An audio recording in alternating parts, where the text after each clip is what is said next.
اهلا بيكم فيديو جديد.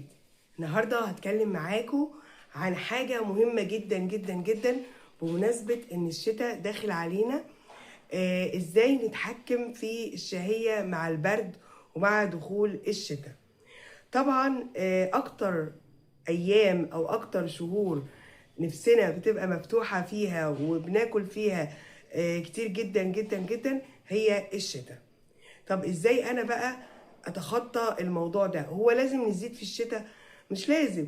طب هو انا ممكن نخس في الشتاء؟ ممكن نخس في الشتاء. طب ازاي؟ هقول لكم.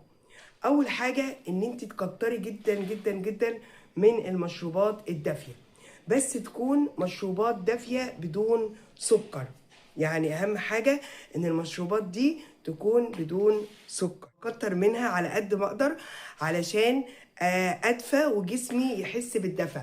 لان اللي بيخلي الجسم حاسس بالجوع ودايما عايزنا ان احنا ناكل ونعوض الكلام ده وندفي الجسم هو البرد. فعشان اتخطى البرد بدفي جسمي بمشروبات دافية. ده اول نقطة. تاني نقطة، شرب المية في الشتاء. يا جماعة لازم اشرب مية بتاعتي بالمقنن بتاعي في الشتاء عادي جدا. لازم اشرب مية، ومية تكون يعني 3 لتر في اليوم كده، يعني المقنن بتاعي. فوق ده وده بقى، والسر الخطير اللي انا جايه اقول لكم عليه النهارده هو انك تخلي فيه دايما في نقنقه كده طول اليوم. يعني مثلا ايه، كل 3 ساعات تكوني محضره حاجه صحيه تاكليها، وجبه صحيه تاكليها كل 3 ساعات. في الشتاء كنت بعمل كده، اكون محضره حواليا حاجات صحيه، خضار، بتاع ده، شوربه خضار، شوربه عدس، حاجات من اللي هي صحية وتملى البطن وتحسس بالشبع. مأكولات مشبعة ابحثي عنها لغاية دلوقتي وتكون صحية في نفس الوقت. دي أهم حاجة عندنا.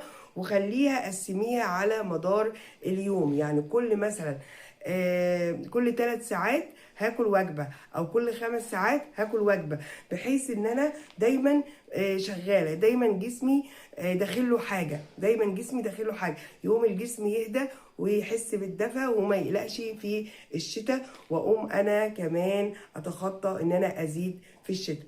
بالعكس، انا شايفة ان انا ممكن اخس في الشتاء اكتر من اي فصول تانية، بس لو انا قننت الموضوع. كلنا بنخاف من دخلة الشتاء علينا، كلنا بنخاف من البرد، لان البرد يعني نفس مفتوحة، يعني اكل كتير.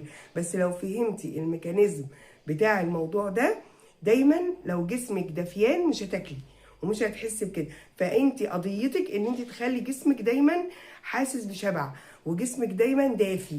فلو دفيتي نفسك وشبعتي نفسك بحاجات صحية مش هتاكلي كتير في الشتاء. وانت بقى ومخك وذكائك في الموضوع ده. ودي كانت معلومة النهاردة.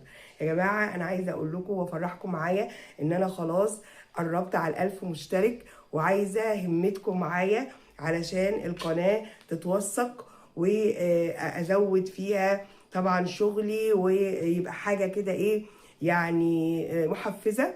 فعايزاكم تساعدوني باللايكات وشير للقناة لكل المهتمين، واشتراكات في القناة لو مش مشتركين، وتفعيل الجرس، وتعليقات وتفاعل حلو كده على القناة، علشان القناة فاضل لها تكة ان شاء الله ان شاء الله وتبقى موثقة عند اليوتيوب. بحبكم جدا جدا جدا، ومع السلامة.